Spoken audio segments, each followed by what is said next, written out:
The rain hammered against the cramped apartment windows as 22-year-old Tiffany Matthews stared at the eviction notice taped to her door.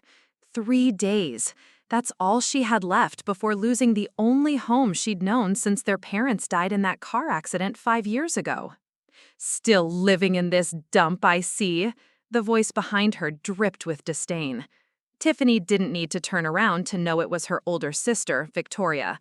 Designer heels clicked against the wet pavement as Victoria approached, her Chanel purse probably worth more than Tiffany's entire month's rent.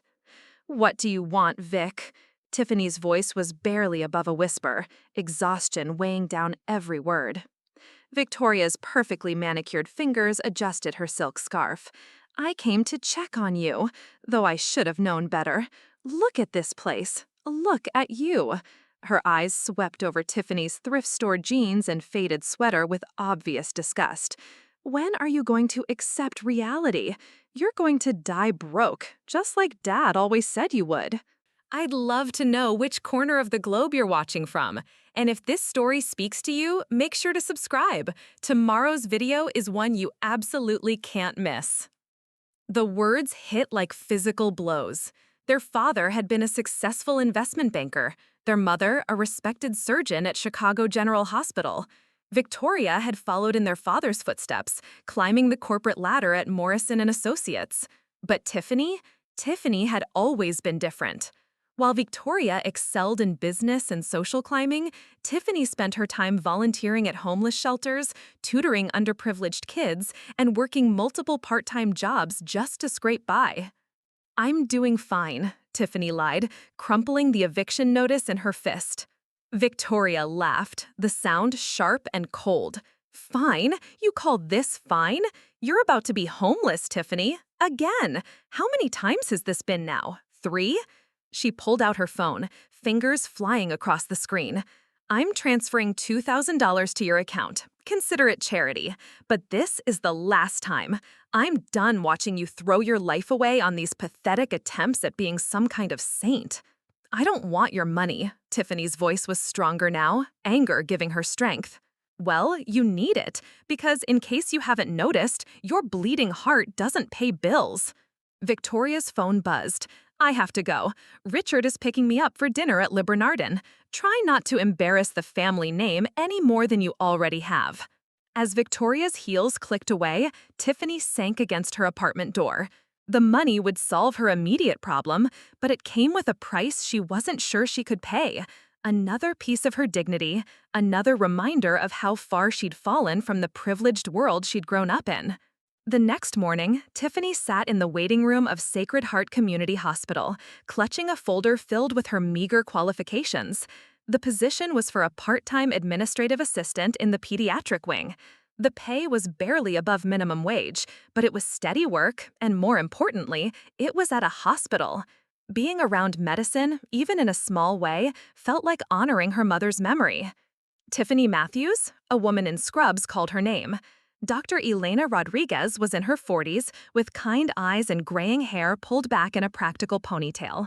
She led Tiffany through hallways filled with the controlled chaos of a busy hospital. "So, you're interested in our administrative position?" Dr. Rodriguez said as they walked. "I have to be honest, the pay isn't great, and the hours can be unpredictable. We mainly need someone to help coordinate between departments, manage patient files, and assist families with paperwork. It's not glamorous work." "I don't need glamorous," Tiffany replied. "I just want to help." Dr. Rodriguez stopped walking and studied Tiffany's face. "You know, your last name sounds familiar. Matthews. Didn't we have a Dr. Sarah Matthews here years ago?" Tiffany's throat tightened. "That was my mother. She died when I was 17. "Sarah Matthews was your mother?" Dr. Rodriguez's expression softened. "She was one of the finest surgeons I ever worked with. Brilliant, compassionate, dedicated to her patients above everything else. She saved countless lives in our trauma unit." For a moment, Tiffany felt a spark of pride cut through the constant shame Victoria made her feel. Her mother had mattered. Her mother had made a difference.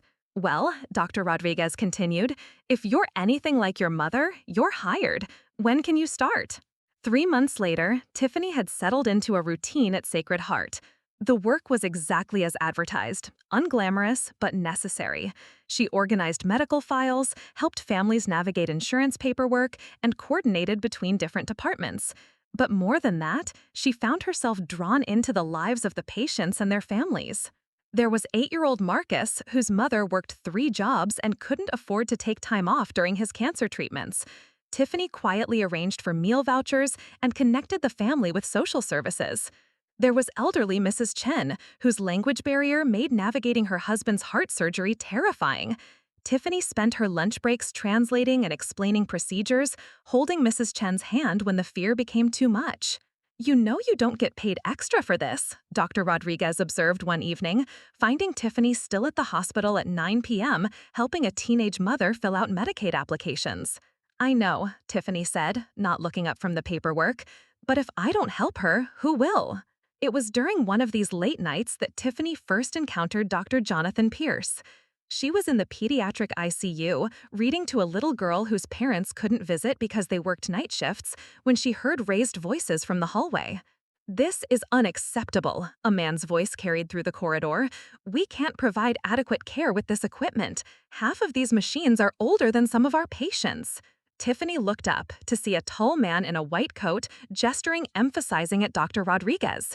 He had dark hair and intense green eyes, and even in his obvious frustration, there was something commanding about his presence. "Dr. Pierce, I understand your concerns, but the board has made their position clear. We simply don't have the funding for major equipment upgrades." A lot of love and effort went into bringing this story to life. If you're enjoying it, we'd be so grateful if you'd subscribe to our channel. Now, back to where we left off. The breakthrough came 3 weeks later, in the most unexpected way. Tiffany was staying late again, helping a family whose insurance had denied coverage for their son's surgery, when she overheard Dr. Pierce on a phone call. "I understand your position, Mr. Harrison, but I need you to understand mine," he was saying, his voice strained with exhaustion. "This isn't about hospital politics or prestige. It's about a 7-year-old boy who needs surgery that we can't properly perform with our current equipment." There was a long pause. Then Dr. Pierce's voice, defeated, "No, I understand. Thank you for your time." Tiffany found him sitting in the break room afterward, staring at a cup of cold coffee. "Rough call?" she asked, gently. He looked up, seemingly surprised to see her. "Tiffany, right? You're always here late." "Someone has to help the families with paperwork," she said, settling into the chair across from him. "Insurance companies don't exactly make it easy." Dr. Pierce managed a tired smile. "No, they don't. Neither do potential donors, apparently." He gestured at his phone. "That was the 3rd major donor this week who basically told me Sacred Heart isn't worth their investment." "What did they say exactly?" "The usual. We're too small, too unknown, not prestigious enough. They want their donations to go to institutions that will enhance their social standing, not some community hospital in a struggling neighborhood." His voice was bitter. "It doesn't matter that we serve the kids who need help the most. All that matters is the address on the building." Tiffany felt something click into place in her mind. What if the address didn't matter? What if there was a way to make Sacred Heart impossible to ignore? Dr. Pierce looked at her with curiosity. "What do you mean?" "I've been doing some research on major medical donations," Tiffany said, her heart racing as the idea crystallized. "The biggest gifts aren't just about the hospital's reputation. They're about personal stories, emotional connections. What if we could create a story so compelling that donors couldn't say no?" For the first time since she'd known him, Dr. Pierce looked genuinely interested in what she had to say. "Go on." "Every major donor wants to leave a legacy, right? They want their gift to mean something beyond just a plaque on a wall. What if we could show them exactly how their donation would change lives? Not just statistics, but real stories, real faces, real impact." Dr. Pierce leaned forward. "You're talking about a comprehensive fundraising campaign. That takes expertise, connections, and a team of professionals. Sacred Heart can barely afford to keep the lights on, let alone hire a development department." "What if we didn't need to hire anyone?" Tiffany's voice was growing more confident. "What if we could do it ourselves?" Dr. Pierce studied her face. Tiffany, I appreciate your enthusiasm, but fundraising at this level is incredibly complex. We're not talking about a bake sale or a charity walk. We need millions of dollars. I know it sounds impossible, Tiffany said, but what if it's not? What if we're just thinking about it wrong? As she walked home that night, Tiffany felt something she hadn't experienced in years: hope. Not the desperate hope of someone trying to pay rent, but the deeper hope of someone who'd found their purpose. She didn't know how she was going to do it, but she was going to find a way to save Sacred Heart's pediatric department. She was going to prove Victoria wrong about everything. The next morning, Tiffany arrived at Sacred Heart with a notebook full of ideas and a determination that surprised even her. She'd spent the entire night sketching out a fundraising strategy that seemed impossible on paper but felt right in her gut. The key was understanding that major donors weren't just writing checks. They were investing in stories, in legacies, in the chance to be part of something transformative. For the first time since she'd known him, Dr. Pierce looked genuinely interested in what she had to say. Go on. Every major donor wants to leave a legacy, right? They want their gift to mean something beyond just a plaque on a wall. What if we could show them exactly how their donation would change lives? Not just statistics, but real stories, real faces, real impact. Dr. Pierce leaned forward. You're talking about a comprehensive fundraising campaign. That takes expertise, connections, and a team of professionals. Sacred Heart can barely afford to keep the lights on, let alone hire a development department. What if we didn't need to hire anyone? Tiffany's voice was growing more confident. What if we could do it ourselves? Dr. Pierce studied her face. Tiffany, I appreciate your enthusiasm, but fundraising at this level is incredibly complex. We're not talking about a bake sale or a charity walk. We need millions of dollars. I know it sounds impossible, Tiffany said, but what if it's not? What if we're just thinking about it wrong? As she walked home that night, Tiffany felt something she hadn't experienced in years: hope. Not the desperate hope of someone trying to pay rent, but the deeper hope of someone who'd found their purpose. She didn't know how she was going to do it, but she was going to find a way to save Sacred Heart's pediatric department. She was going to prove Victoria wrong about everything. The next morning, Tiffany arrived at Sacred Heart with a notebook full of ideas and a determination that surprised even her. She'd spent the entire night sketching out a fundraising strategy that seemed impossible on paper but felt right in her gut. The key was understanding that major donors weren't just writing checks. They were investing in stories, in legacies, in the chance to be part of something transformative. Her first stop was the hospital's basement archives, a dusty maze of filing cabinets that most staff avoided. If she was going to build a compelling case for Sacred Heart, she needed to understand its history, its impact, and its unique position in the community. What she found amazed her. Sacred Heart had been serving Chicago's South Side for over 70 years. The patient files told stories of generations of families who'd been born, treated, and saved within these walls. Immigrant families who'd found their first healthcare in America here. Working-class parents who'd brought their children here because Sacred Heart never turned anyone away, regardless of their ability to pay. Finding anything interesting down there? Dr. Rodriguez's voice startled Tiffany from her research. Dr. Rodriguez, I didn't hear you come in. Tiffany looked up from a stack of old annual reports. I'm trying to understand Sacred Heart's story for the fundraising project. Alina settled into a dusty chair beside her. Jonathan told me about your conversation last night. I have to say, I admire your optimism. But Tiffany, we've tried fundraising before. The reality is that Sacred Heart doesn't have the connections or prestige that major donors look for. But that's exactly what makes this place special, Tiffany said, gesturing to the files around her. Look at these numbers. Sacred Heart has one of the highest patient satisfaction rates in the city. Your pediatric outcomes are better than hospitals with 10 times the budget. You're serving a population that everyone else overlooks. Alina's expression softened. You sound like your mother. Sarah used to say the same things when the board would complain about our patient demographics. She believed that good medicine didn't depend on zip codes or insurance policies. What if that's our angle? Tiffany's mind was racing. What if we stop apologizing for being a community hospital and start celebrating it? What if we show donors that investing in Sacred Heart means investing in the kids who need it most? That afternoon, Tiffany made a decision that would change everything. She used her lunch break to visit the financial aid office at Northwestern University, where she'd abandoned her pre-med studies 5 years earlier. The registrar, Mrs. Patterson, remembered her. Tiffany Matthews, I wondered what happened to you. You were one of our most promising pre-med students before you left.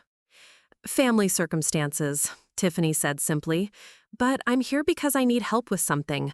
I'm working on a medical fundraising project, and I need to understand how major gift campaigns actually work. Mrs. Patterson studied her for a moment. Are you thinking about finishing your degree? I can't afford to come back as a student, but I was hoping maybe I could audit some classes, development, nonprofit management, that kind of thing. That's highly irregular.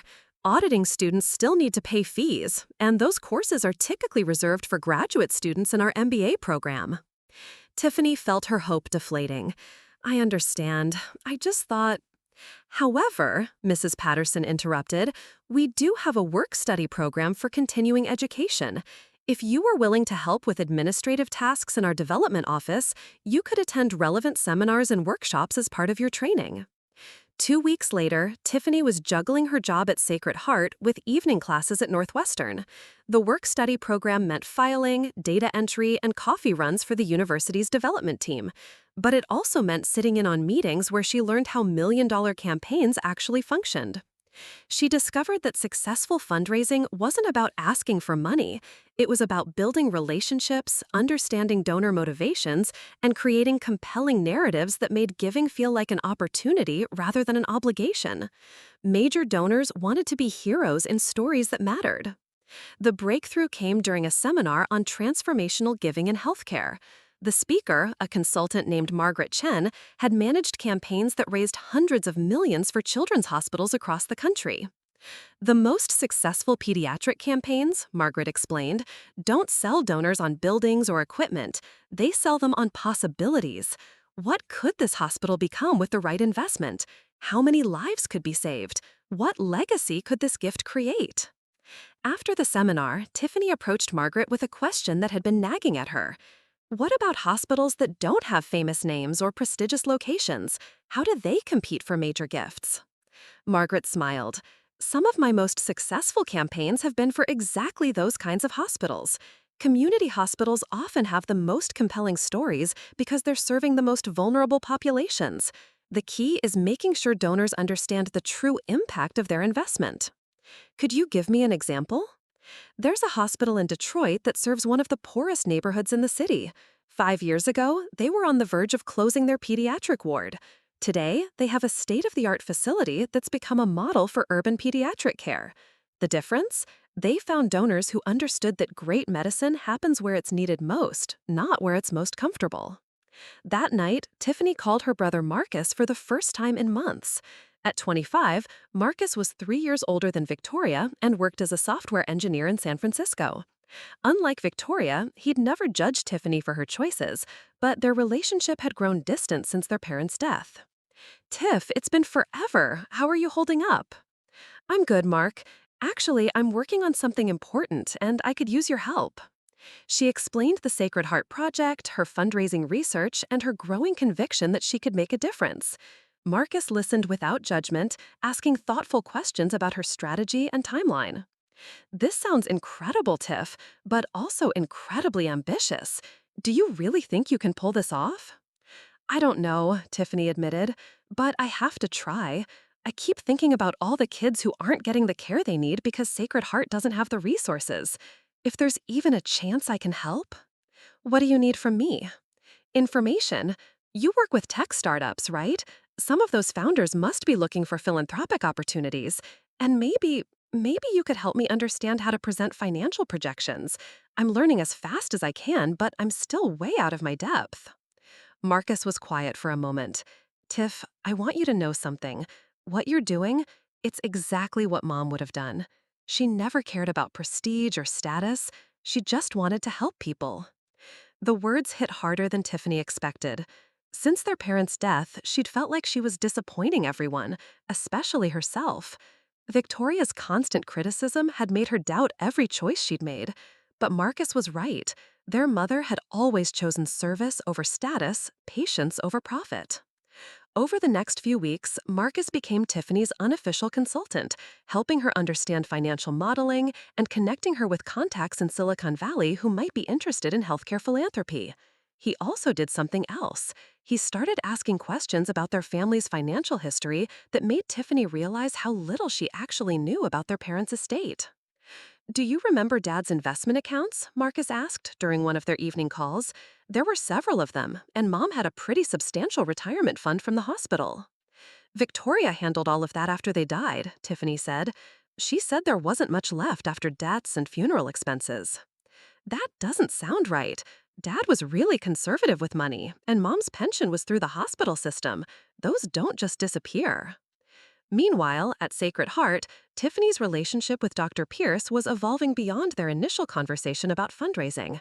She began staying after her shifts to help him with research, using her Northwestern access to find medical journals and case studies that could support grant applications. "You know you don't have to do this," he said one evening, as they worked side by side in his office. "This isn't part of your job description." "Neither is reading to patients or helping families with insurance forms," Tiffany replied, not looking up from her laptop. Jonathan studied her profile as she worked. "Why is this so important to you? I mean, beyond the obvious reasons. There's something personal about this, isn't there?" Tiffany paused her typing. "My mother used to say that medicine was a calling, not just a career. She believed that healing people was the most important work anyone could do. I never got to follow in her footsteps as a doctor, but maybe I can honor her memory in a different way." "What happened? Why didn't you finish medical school?" "I never made it to medical school. I was pre-med at Northwestern when my parents died. Victoria convinced me to take a leave of absence to handle family affairs. By the time I was ready to go back, the money was gone, and I couldn't afford tuition." Jonathan's expression darkened. "What do you mean the money was gone?" "My parents had savings, life insurance, retirement accounts, but Victoria said most of it went to debts and funeral expenses. There wasn't enough left for me to continue school." Tiffany, that doesn't make sense. Your mother was a senior attending Chicago General. She would have had substantial retirement benefits, and life insurance through the hospital system is usually significant. The conversation planted a seed of doubt that grew stronger over the following days. Combined with Marcus's questions about their parents' finances, Tiffany began to wonder if she'd been told the truth about their family's financial situation. But she pushed those thoughts aside to focus on the fundraising campaign. She'd identified 3 potential major donors through her research: the Kellerman Foundation, which focused on pediatric healthcare in underserved communities; tech entrepreneur David Kim, who'd recently sold his company and was looking for meaningful philanthropic opportunities; and the Harrison Family Trust, which had a history of supporting hospital capital campaigns. Each required a different approach, different messaging, different relationship-building strategies. The Kellerman Foundation cared about data and outcomes. David Kim wanted innovation and technology integration. The Harrison Family Trust was motivated by legacy and community impact. Tiffany spent her weekends crafting personalized proposals for each prospect, using everything she'd learned at Northwestern about donor psychology and campaign strategy. She created detailed financial projections, patient impact studies, and comprehensive plans for how their gifts could transform Sacred Heart's pediatric capabilities. The first breakthrough came from an unexpected source. During a late-night research session, Tiffany discovered that David Kim's daughter had been treated at a community hospital in San Francisco for a rare condition when she was young. The experience had shaped his views on healthcare accessibility and quality. Instead of requesting a meeting through formal channels, Tiffany crafted a letter that connected Sacred Heart's mission to his personal experience. She highlighted specific parallels between the hospital that had helped his daughter and Sacred Heart's role in their community. 2 days later, her phone rang. "Is this Tiffany Matthews? This is David Kim. I received your letter about Sacred Heart Hospital." Tiffany's heart stopped. She'd expected weeks of follow-up calls and formal procedures, not a direct response from one of the most successful entrepreneurs in Silicon Valley. "Mr. Kim, yes, thank you so much for calling. I hope you found the proposal interesting." I found it remarkable. How did you know about my daughter's experience in San Francisco? I researched your philanthropic interests and found interviews where you mentioned how that hospital's care changed your perspective on community health care. David chuckled. You did your homework. I have to say, your approach is refreshing. Most people who want my money focus on tax benefits and naming opportunities. You focused on something much more important, the actual impact of the investment. Because that's what matters, isn't it? Not the plaque on the wall, but the lives that get saved because of better equipment and facilities. Exactly. I'd like to learn more about Sacred Heart. Would you be available for a video call tomorrow? I'm interested in hearing more about your vision for the pediatric department. As Tiffany hung up the phone, she realized that her impossible dream was starting to feel possible. She was building something real, something that could actually change lives. And for the first time since her parents died, she felt like she was exactly where she was supposed to be. The video call with David Kim changed everything. What was supposed to be a 15-minute introduction turned into an hour-long conversation about healthcare innovation, community impact, and the potential for Sacred Heart to become a model for urban pediatric care. David wasn't just interested in making a donation, he was interested in making a statement. Here's what I'm thinking, Tiffany, David said, leaning forward on the screen. A $5 million commitment to modernize your cardiac surgery suite and imaging department. But I want more than updated equipment. I want Sacred Heart to become a training center for community hospital excellence. Other hospitals should come here to learn how to provide world-class care in underserved areas. Tiffany's hands were shaking as she took notes. $5 million? It was more money than she'd ever imagined asking for, and David was offering it like it was the most natural thing in the world. There's one condition, David continued. I want to meet your team in person. I'll be in Chicago next month for a conference. Can you arrange a site visit? After the call ended, Tiffany sat in stunned silence for several minutes. Then she called Dr. Pierce. Jonathan, we need to talk.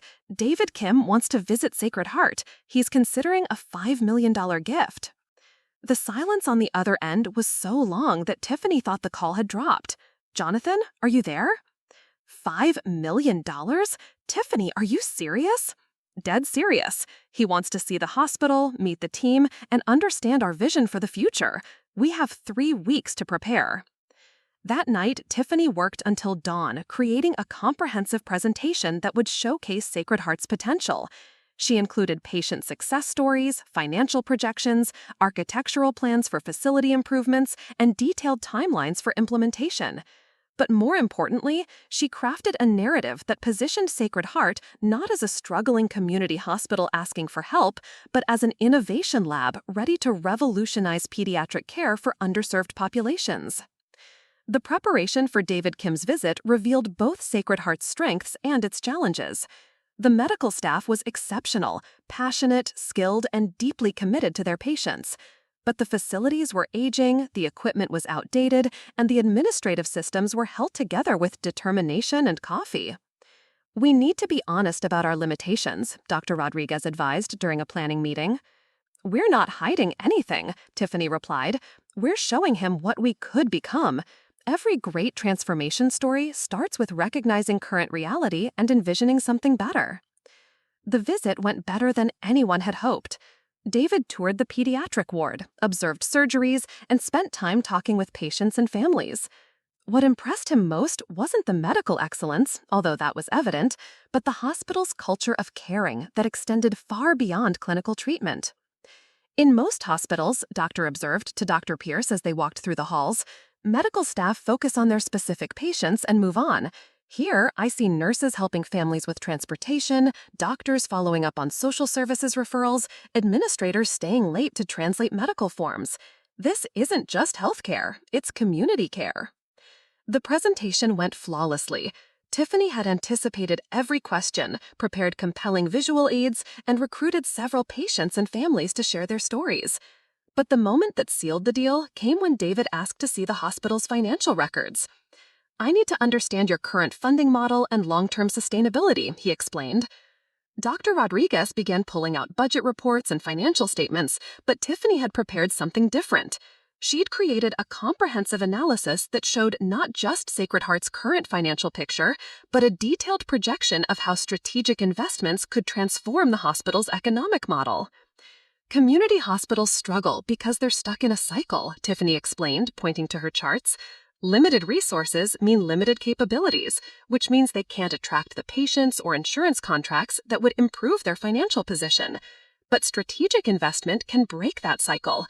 Better equipment means better outcomes, which attract better contracts, which generate sustainable revenue. David studied the projections with the intensity of someone who'd built his fortune on understanding complex systems. You're proposing to use philanthropic investment to create a self-sustaining model. Exactly. Your $5 million isn't just a gift, it's seed capital for transformation. Within 3 years, Sacred Heart could be financially stable enough to reinvest in continued improvements without relying on major donations. 2 weeks later, David Kim committed to a $7 million gift, $2 million more than originally discussed. But he also brought something else: credibility. News of his commitment spread through Chicago's philanthropic community like wildfire. Other donors who had previously dismissed Sacred Heart suddenly wanted to learn more about the hospital that had attracted one of Silicon Valley's most selective philanthropists. The Kellerman Foundation requested a meeting. The Harrison Family Trust asked for a full proposal. 3 other major donors reached out through their financial advisors. Within a month, Tiffany was managing a pipeline of potential gifts totaling over $20 million. But success brought new challenges. Victoria found out about the fundraising campaign through her social connections, and she was furious. "What the hell do you think you're doing?" Victoria's voice was ice cold when she called. "Richard's partner mentioned seeing you at the Northwestern Development Office. Are you seriously trying to play fundraiser?" "I'm helping Sacred Heart raise money for pediatric equipment," Tiffany said calmly. "You're embarrassing our family name. Do you have any idea how this looks? Sarah Matthews' daughter begging for money at some community hospital? What happens when this all falls apart and you've humiliated yourself publicly? What if it doesn't fall apart? What if it actually works?" Victoria's laugh was sharp and cruel. "Oh, Tiffany, you still don't understand how the world works, do you? People like David Kim make promises all the time. When it comes time to actually write the check, they find reasons to back out. You're setting yourself up for the biggest failure of your life." But Victoria's skepticism only strengthened Tiffany's resolve. She threw herself into the campaign with an intensity that surprised everyone around her. She was working 16-hour days, splitting time between her job at Sacred Heart, her research at Northwestern, and the growing demands of major donor cultivation. The breakthrough with the Harrison Family Trust came through a connection Tiffany never could have predicted. During her research, she discovered that the trust's founder, Robert Harrison, had started his philanthropic work after his grandson was saved by emergency surgery at a community hospital in rural Illinois. The parallels to Sacred Heart's mission were obvious, but getting a meeting seemed impossible. Then Marcus called with unexpected news. "Tiff, remember how we were talking about Mom and Dad's finances? I decided to do some digging." "What kind of digging?" "I hired a financial investigator, someone who specializes in estate disputes. And Tiffany, what he found is significant." Marcus's words sent a chill down Tiffany's spine. "What do you mean, significant?" "I mean, there's evidence that Mom and Dad's estate was worth substantially more than Victoria told us. I'm talking about hundreds of thousands of dollars more, maybe over $1 million more." The phone felt heavy in Tiffany's hand. "That's impossible. Victoria showed me the financial statements, the bills, the debt payments." "The financial statements Victoria showed you? Did you ever see the original documents? Did you ever speak directly with the estate attorney or the insurance companies?" Tiffany's mind raced back to those horrible months after their parents' death. She'd been devastated, barely functional, completely dependent on Victoria to handle the complex legal and financial details. Victoria was so confident, so competent, so willing to take care of everything. "Marcus, are you saying Victoria stole our inheritance?" "I'm saying the numbers don't add up, and we need to find out why. But Tiff, there's something else. The investigator found records showing that Dad had a substantial investment account with Morrison & Associates, Victoria's firm, an account that was liquidated shortly after his death." How is that possible? Wouldn't that be a conflict of interest? Not if Victoria had power of attorney and claimed it was necessary to settle estate debts. But here's the thing. If Dad's investments were as substantial as the records suggest, there should have been more than enough money to cover any debts and still leave significant inheritances for all three of us. That night, Tiffany couldn't concentrate on fundraising research or donor cultivation. Instead, she found herself thinking about all the opportunities she'd missed because Victoria had convinced her there was no money for college, no money for medical school, no money for anything beyond basic survival. But she also thought about something else. If Marcus was right, if there was hidden money from their parents' estate, it might provide exactly the seed funding Sacred Heart needed to leverage the major gifts she was cultivating. Philanthropists were more likely to invest in institutions that had their own financial stability and matching funds. The next morning, Tiffany made 2 phone calls that would change the trajectory of everything. First, she called the financial investigator Marcus had hired and asked him to prioritize the estate research. Second, she called Margaret Chen, the fundraising consultant from Northwestern. "Margaret, this is Tiffany Matthews from the Sacred Heart campaign. I need your help with something that goes beyond typical donor relations." "What's on your mind?" If a campaign were to receive a significant matching gift from an unexpected source, let's say a family foundation that hadn't been previously disclosed, how would that affect other donor commitments? Margaret was quiet for a moment. "Are you telling me you have access to additional funding sources that haven't been factored into your campaign projections?" "I'm saying there might be resources available that I wasn't previously aware of, resources that could serve as matching funds to leverage major gifts." "Tiffany, if you're sitting on undisclosed matching funds, that changes everything.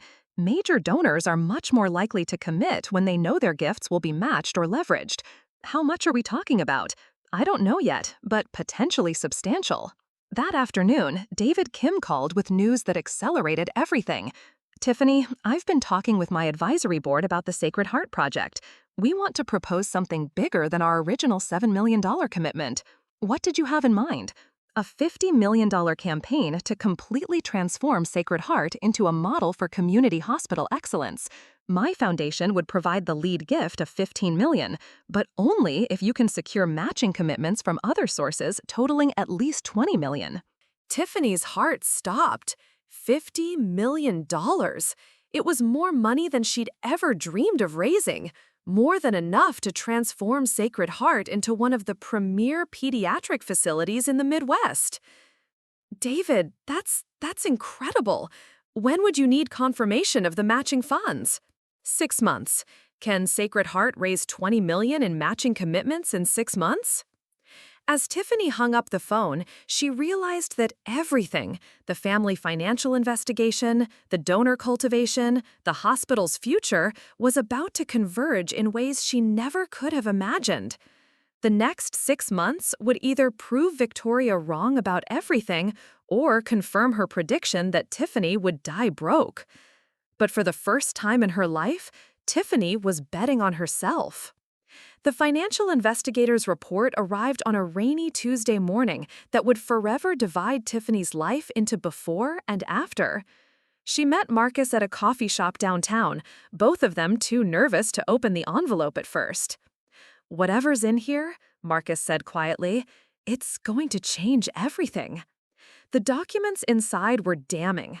Robert Matthews had died with assets totaling $2.3 million, including a $800,000 life insurance policy, $600,000 in retirement accounts, and $900,000 in investment portfolios managed by Morrison and Associates.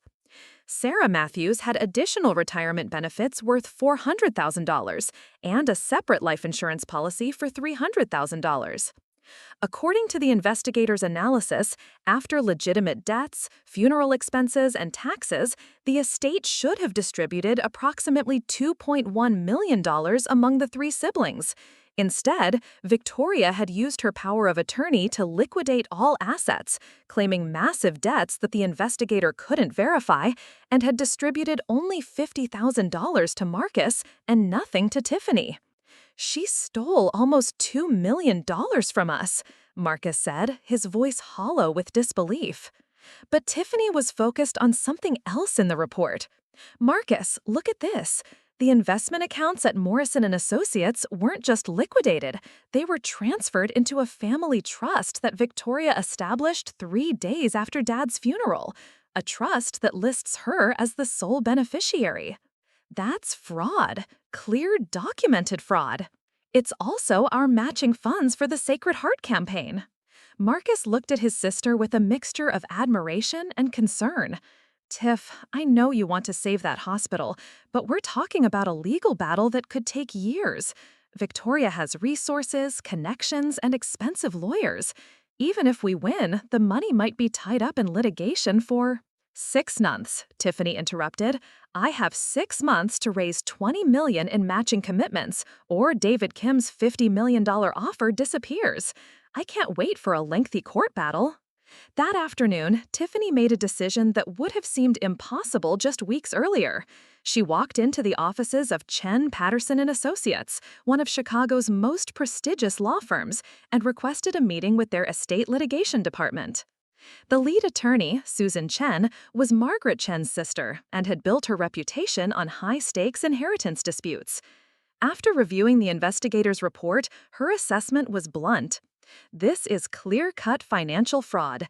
Victoria violated her fiduciary duty as power of attorney and converted estate assets for personal use. In Illinois, that's both a civil and criminal matter. How long would litigation take? Normally 18 to 24 months. But given the strength of this evidence and the potential criminal implications, we might be able to pressure Victoria into a quick settlement, especially if she's concerned about her professional reputation. What would a quick settlement look like? Susan studied the documents again. Full restitution of the stolen assets, plus interest and penalties.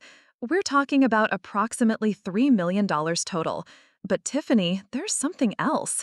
If Victoria used her position at Morrison and Associates to facilitate this fraud, the firm could be liable for additional damages. This could be a much larger case. That evening, Tiffany called Victoria.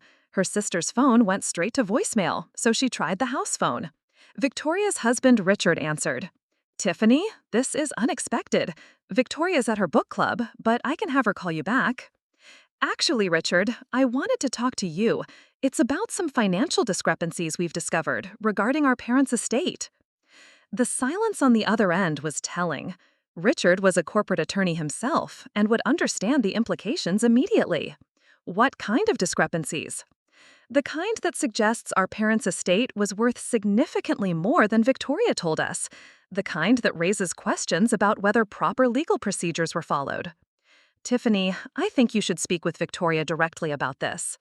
I plan to, but Richard, I wanted you to know that we have legal representation and documented evidence. If Victoria wants to resolve this quietly, she should call me within 24 hours. The next morning, Victoria stormed into Sacred Heart's administrative offices, looking like she was ready for war. She found Tiffany in the basement archives, still working on donor research despite the family crisis. How dare you threaten me? Victoria's voice echoed off the filing cabinets.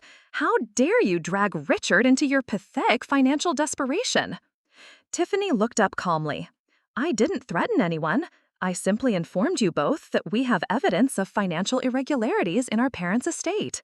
Financial irregularities? You ungrateful little... Victoria stops herself, clearly struggling to maintain composure. I spent months handling Mom and Dad's affairs while you were useless with grief. I dealt with creditors, insurance companies, and tax attorneys. The fact that there wasn't much left over isn't my fault. Victoria, I've seen the original account statements. I know about the Morrison and Associates investment accounts. I know about the family trust you established. I know about the life insurance policies that were never disclosed. For the first time in Tiffany's memory, Victoria looked genuinely shaken. She sat down heavily in one of the dusty chairs. You don't understand the complexities involved. There were debts you didn't know about, legal obligations. Show me the documentation. If everything was legitimate, you should have records proving where every dollar went. Victoria's composure cracked completely. You want to destroy me over money? After everything I've done for this family? I want what's rightfully ours. Mom and Dad worked their entire lives to build that estate. They intended for all three of us to benefit from their hard work. And what are you going to do with money, Tiffany? Waste it on more charitable causes? Throw it away on people who don't appreciate it? I'm going to honor their memory by making sure it goes towards something they would have supported. Meanwhile, word of Victoria's visit reached Dr. Pierce, who found Tiffany in the archives after Victoria left. Tiffany, Dr. Rodriguez told me there was some kind of confrontation. Are you okay? She looked up from the legal documents scattered across the table. Family issues, nothing that should affect the campaign. Should it affect? Tiffany, you look like you haven't slept in days. You can't manage a $50 million fundraising campaign while dealing with a family crisis. I don't have a choice. We have less than 6 months to secure matching commitments. If I don't focus on this now, we'll lose David Kim's offer. Jonathan sat down across from her. What if you didn't have to choose? What if there was a way to resolve both situations simultaneously? What do you mean? You mentioned family financial issues. Are we talking about resources that could contribute to the campaign matching funds? Tiffany hesitated. She'd been thinking the same thing, but saying it out loud felt presumptuous. Potentially, but it's complicated. Most major gift campaigns include family foundation contributions. If you have access to family resources that were previously tied up in legal issues, resolving those issues becomes part of the campaign strategy. That afternoon, Susan Chen called with an update that changed everything. Tiffany, I've had a very interesting conversation with Victoria's attorney. It seems your sister is quite concerned about the potential implications for her career at Morrison & Associates. She's willing to discuss a settlement. What kind of settlement? Full restitution of the estate assets, approximately $1.8 million, plus interest and legal fees. Total settlement around $2.2 million. But there's more. She's also willing to contribute an additional $800,000 from her personal assets to avoid any criminal charges or professional sanctions. Tiffany's heart raced. $3 million would provide substantial matching funds for the Sacred Heart campaign, but more importantly, it would prove that she'd been right about everything. What are the terms? Confidential settlement agreement. Victoria admits no wrongdoing publicly, but makes full financial restitution. The money would be available within 30 days. And if we don't accept the settlement, then we proceed with litigation, which could take years and might result in criminal charges for Victoria. But Tiffany, there's something else. Morrison & Associates has reached out separately. They're concerned about their potential liability in this matter. They're offering an additional $2 million contribution to any charitable cause you designate in exchange for a broad release of claims. $5 million in matching funds? Combined with David Kim's $15 million lead gift and the other donor prospects Tiffany had cultivated, Sacred Heart's $50 million campaign was suddenly within reach. But Victoria had one more surprise. The settlement meeting was held at Chen Patterson Associates' downtown offices. Victoria arrived with her attorney and a stack of documents that she placed on the conference table with dramatic flair. Before we discuss any settlement, Victoria announced, I want Tiffany to understand exactly what she's getting herself into. She opened the first folder to reveal detailed financial projections and risk assessments. Do you have any idea what managing a $50 million capital campaign actually involves? The legal liability, the financial complexity, the professional responsibilities? You're a part-time hospital administrator, Tiffany. You have no formal training in nonprofit management or major gift fundraising. Susan Chen intervened. Victoria, these concerns are irrelevant to the estate settlement. No, they're not, because I'm about to offer Tiffany something she can't get anywhere else: professional partnership. Victoria pulled out another set of documents. Morrison & Associates specializes in nonprofit financial management.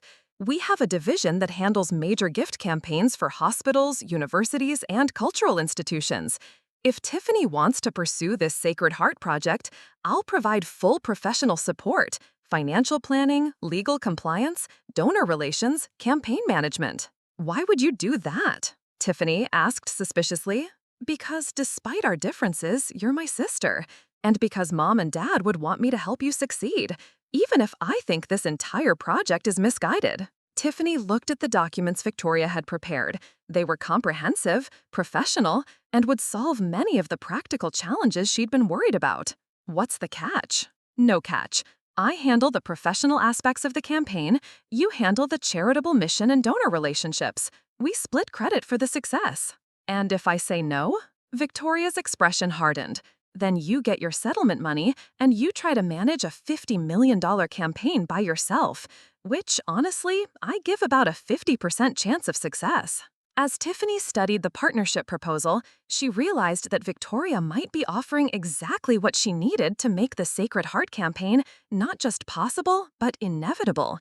The question was whether she could trust her sister after everything that had happened. The answer would determine not just the future of Sacred Heart Hospital, but the relationship between the Matthews sisters forever. The decision to partner with Victoria was the hardest choice Tiffany had ever made. After 3 sleepless nights and countless conversations with Marcus, Dr. Pierce, and Susan Chen, she finally signed the partnership agreement. Not because she trusted Victoria, but because Sacred Heart's children deserved the best possible chance at success. I want ironclad legal protections, Tiffany told Susan during the final contract review. Every financial transaction documented, every decision requiring joint approval, and complete transparency with all donor communications. The partnership transformed the Sacred Heart campaign from an ambitious dream into a professional operation virtually overnight. Victoria's team at Morrison & Associates provided sophisticated financial modeling, comprehensive legal compliance, and donor relationship management systems that would have taken Tiffany months to develop on her own. But the real test came when they had to present their unified front to David Kim. "I have to be honest," David said during a video conference with both sisters. "This partnership raises some concerns. Tiffany, your passion and authenticity were what attracted my initial investment. Victoria, your professional credentials are impressive, but I'm wondering if this changes the fundamental character of the campaign." Victoria, to her credit, had prepared for this question. "David, I understand your concerns, but consider this. Tiffany identified an opportunity that no one else saw. She built relationships that no one else could build. She created a vision that inspired your foundational commitment. My role is simply to provide the professional infrastructure to execute her vision at scale. And what guarantees do I have that the campaign will maintain its community-focused mission?" Tiffany leaned forward. Because that mission isn't just about Sacred Heart anymore. This campaign is going to prove that community hospitals can provide world-class care when they have the right support. We're not just raising money for equipment, we're creating a replicable model that other hospitals can follow. David's expression shifted. "You're talking about systemic change in community healthcare delivery." Exactly. Your $15 million investment in Sacred Heart becomes the proof of concept for transforming urban pediatric care nationwide. Other philanthropists, other communities, other hospitals, they'll all be watching what we accomplish here. Within 2 weeks, David Kim announced that his foundation was increasing their commitment to $18 million, with the additional $3 million specifically designated for creating a Sacred Heart Community Hospital Excellence Institute that would train administrators and medical staff from similar hospitals across the country. The momentum was extraordinary. The Kellerman Foundation committed $8 million for pediatric equipment and training programs. The Harrison Family Trust pledged $6 million for facility renovations and community outreach initiatives. 3 smaller foundations contributed amounts ranging from $500,000 to $2 million each. By month 4 of the 6-month timeline, they had secured $42 million in commitments, exceeding David Kim's original $50 million goal. But success brought unexpected challenges. The campaign's high profile attracted attention from Chicago's medical establishment, and not all of it was positive.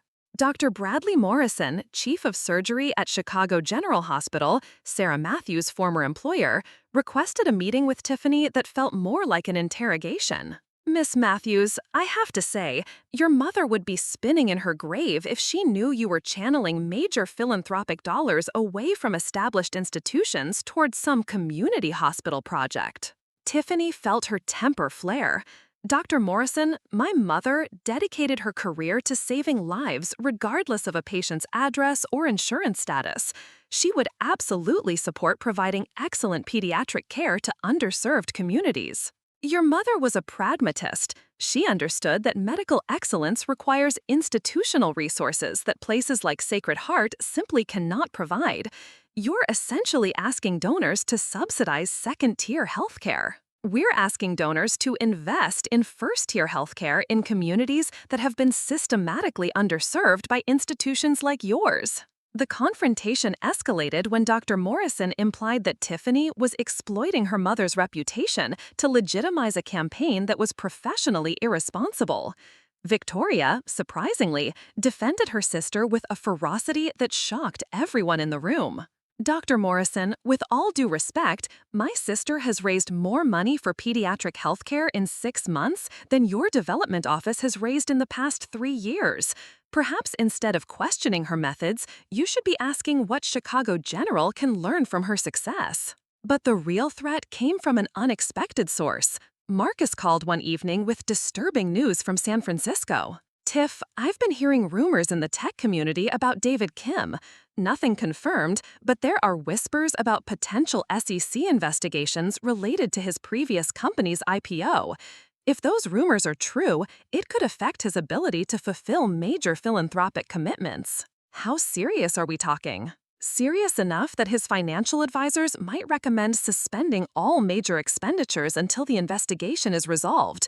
We could be looking at an 18-month delay on his Sacred Heart commitment. The possibility of losing David Kim's funding would devastate the entire campaign.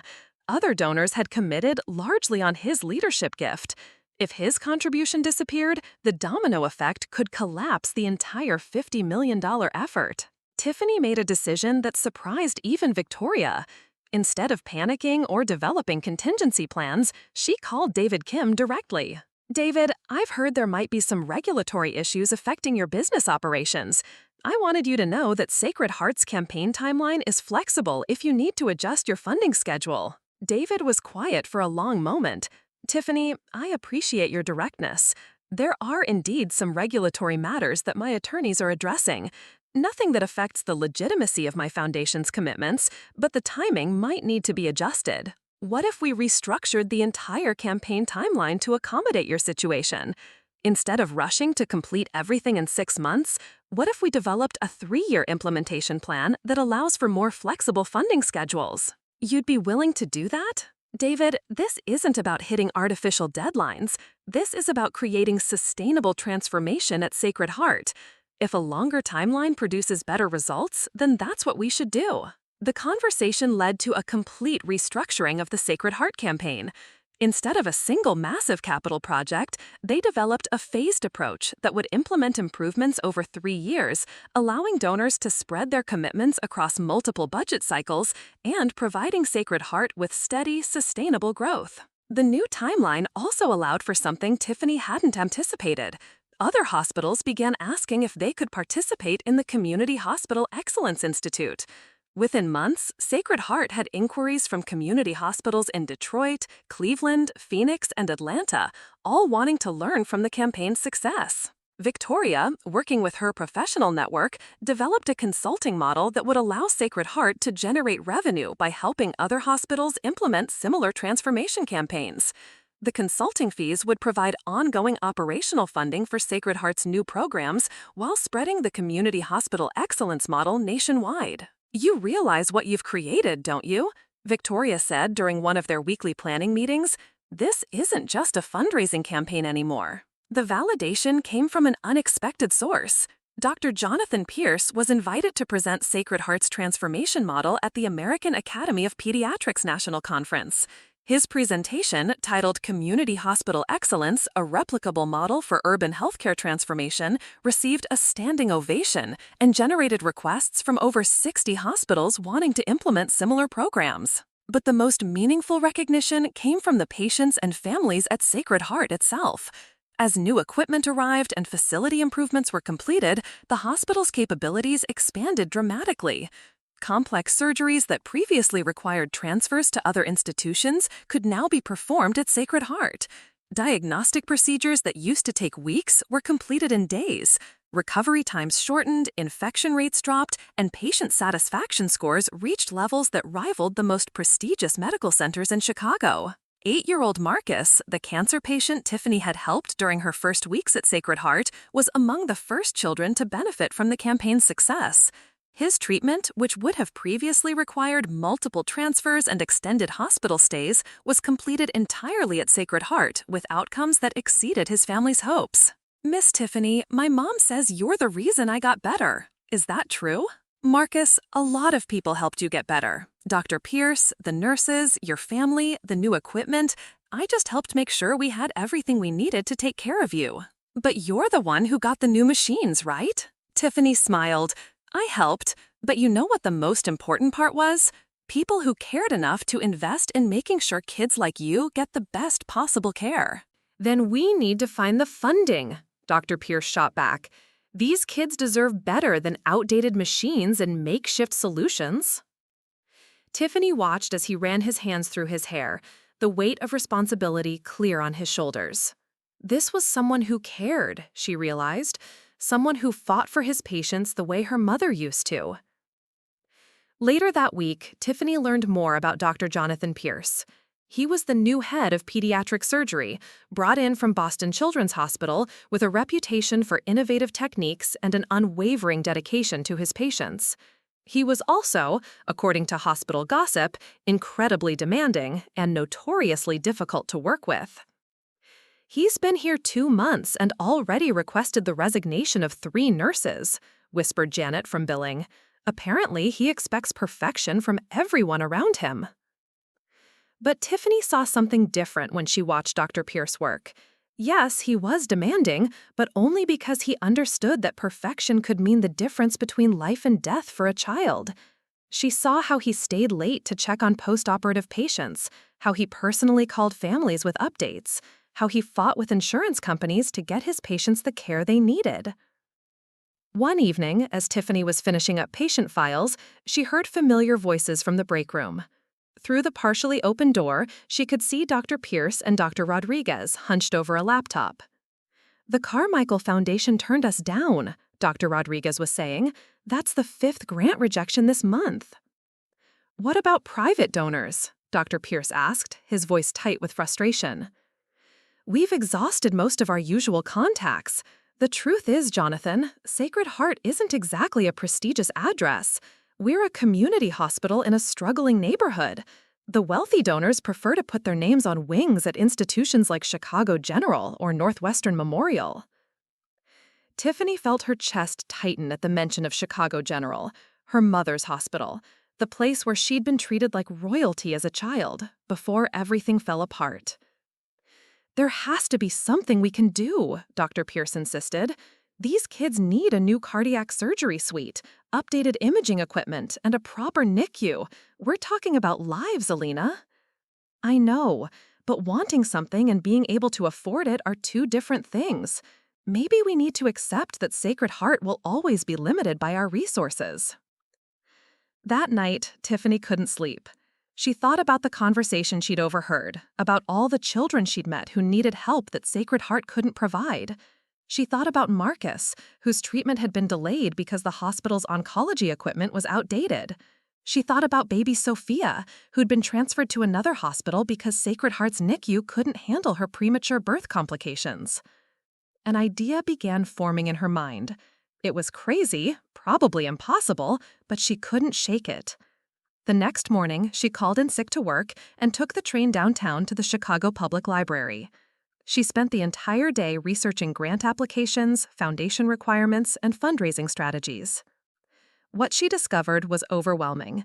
The kind of funding Sacred Heart needed, tens of millions of dollars for equipment and facility upgrades, required connections, influence, and credibility that a small community hospital simply didn't have.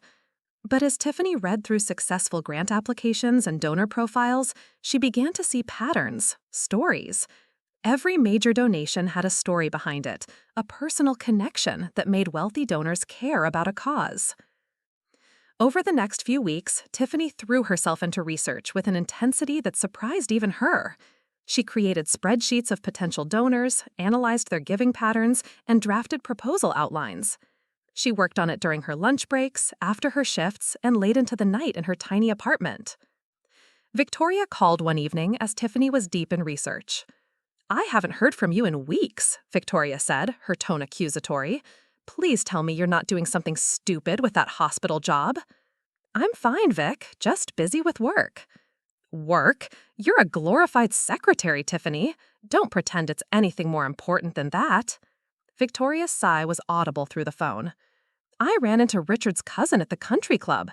He mentioned there's an opening at his law firm for a paralegal. Real work, real pay, real future. I could get you an interview." "I like my job," Tiffany said quietly. "You like being poor, you mean? God, sometimes I wonder what happened to you. We grew up in the same house, had the same advantages, and yet here you are throwing your life away on charity cases." After hanging up, Tiffany stared at her laptop screen, filled with donor research. Victoria was right about one thing. This was probably hopeless. What did she know about fundraising or major donors? She was just an administrative assistant with a high school diploma and a mountain of student debt from a college degree she'd never finished. But then she thought about Dr. Pierce's frustration, about all the children who needed help, about her mother's memory. Maybe she couldn't save Sacred Heart's pediatric department, but she had to try. As she walked through Sacred Heart's transformed pediatric wing that evening, Tiffany realized that Victoria had been wrong about everything. She wasn't going to die broke. She was going to live rich, not in money, but in the knowledge that her work had changed lives, transformed a hospital, and created a model that would help children across the country. But the campaign's success had also changed her relationship with Victoria in ways neither sister had expected. Working together toward a common goal had forced them to see each other differently, to recognize strengths they'd previously dismissed, and to acknowledge that their family's legacy was stronger when they combined their different talents. The final phase of the campaign would test whether their newfound partnership could survive the ultimate challenge, national recognition, and the pressures that come with unprecedented success. 2 years later, Marcus was walking through downtown Chicago when he stopped dead in his tracks outside Sacred Heart Hospital. There, carved in granite above the main entrance of the gleaming new pediatric wing, were the words that would make him call Tiffany immediately. "Tiff, you need to get down here right now," Marcus said breathlessly into his phone. "They've named the entire pediatric wing after our parents, after you." When Tiffany arrived at Sacred Heart 30 minutes later, she found not just Marcus waiting, but Dr. Pierce, Dr. Rodriguez, Victoria, and dozens of hospital staff members gathered in front of the building. The newly completed $50 million pediatric center rose 6 stories above them, its modern glass and steel facade a stark contrast to the original hospital building. "Surprise," Dr. Pierce said, with a grin that Tiffany had never seen before. "The board voted unanimously. After everything you've accomplished, after the national recognition this hospital has received, after the lives you've helped save, there was never really any other choice." Victoria stepped forward, her expression softer than Tiffany had seen since they were children. The board also voted to establish the Tiffany Matthews Community Hospital Excellence Institute as a permanent program. Sacred Heart will now train administrators and medical staff from community hospitals across North America. "But how? When? I didn't know any of this was being planned." Dr. Rodriguez smiled. "Did you really think we'd let the 2-year anniversary of this campaign pass without recognition? Tiffany, Sacred Heart has gone from a struggling community hospital to a nationally recognized center of excellence. We've treated over 3,000 additional patients because of the capabilities your campaign created. 15 other hospitals have implemented our model. You've changed pediatric healthcare delivery across the country." The ceremony that followed was unlike anything Tiffany could have imagined. David Kim had flown in from California, bringing with him representatives from the other major donors who had supported the campaign. Margaret Chen was there, along with Susan Chen and her legal team. Hospital staff, patients' families, community leaders, and local politicians filled the new lobby. But the moment that brought tears to Tiffany's eyes was when 8-year-old Marcus, now 10 and cancer-free, walked to the podium with his mother. Miss Tiffany saved my life, he said simply into the microphone, but she also saved a lot of other kids' lives too. My mom says that's what heroes do. They help people even when it's really hard. David Kim's speech focused on the ripple effects of Tiffany's vision. When I first met Tiffany Matthews, she was a part-time administrative assistant with an impossible dream. Today, she's proven that one person with the right combination of passion, persistence, and strategic thinking can transform entire systems. The Community Hospital Excellence Institute has requests from over 200 hospitals worldwide. We're looking at a fundamental shift in how healthcare is delivered to underserved communities. The final surprise came when Dr. Pierce announced that Sacred Heart's board had voted to offer Tiffany the position of Chief Development Officer, a role that would make her responsible for expanding the Community Hospital Excellence model nationally. Tiffany, you've already proven you can raise $50 million for one hospital. Now we want you to help raise $500 million to transform community hospitals across America. As the ceremony concluded and the crowd began to disperse, Tiffany found herself standing alone with Victoria in front of their parents' memorial plaque. "I owe you an apology," Victoria said quietly, "not just for the money, though that was unforgivable, but for everything else. For doubting you, for underestimating you, for trying to make you feel small." "Victoria, no, let me finish. You were right about everything.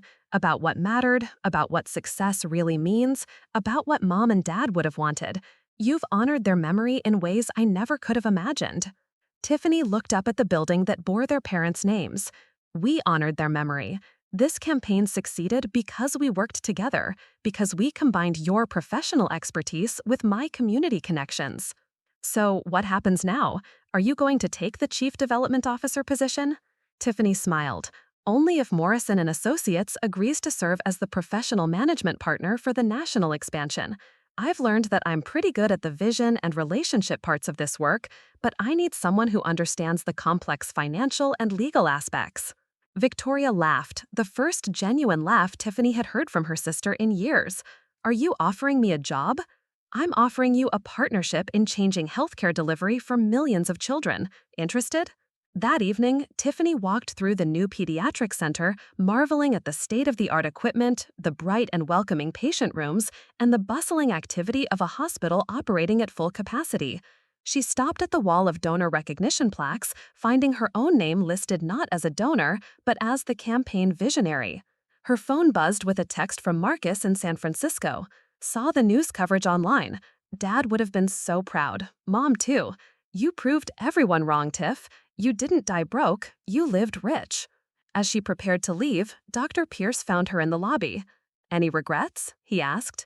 Tiffany looked around at the transformed hospital, thought about the thousands of children who would receive life-saving care in this building, and considered the hundreds of hospitals that would benefit from the excellence model they'd created. "None," she said. "Absolutely none." Outside, the evening lights illuminated the granite inscription above the entrance. The Sarah and Robert Matthews Family Pediatric Center would serve children for generations to come, a permanent reminder that sometimes the most impossible dreams are just waiting for someone brave enough to believe they're possible. Victoria had been wrong about everything. Tiffany Matthews hadn't died broke. She had lived magnificently. Looking for more? We've got 2 amazing stories ready for you right on screen. If this one touched you, these are absolutely worth your time. Click to watch them now.